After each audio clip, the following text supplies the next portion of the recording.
أشهد أن لا إله إلا الله وأشهد أن محمدا عبده ورسوله.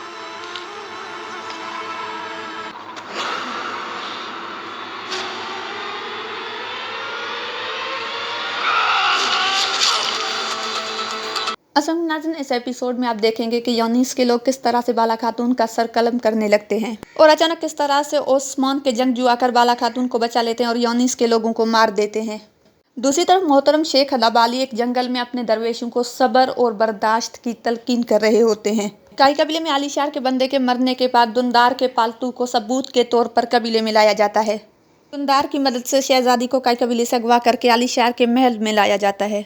محل میں شہزادی بے ہوش ہوتی ہے، علی شار اور ہیلن اس کے پاس کھڑے ہوتے ہیں۔ دوسری طرف کائی قبیلے میں بہادر عثمان کو سلام کرنے آتا ہے اور عثمان اسے خوش آمدید کہتا ہے اور وہ عثمان سے ماضی میں کی گئی ہوئی غلطیوں پر معذرت کرتا ہے۔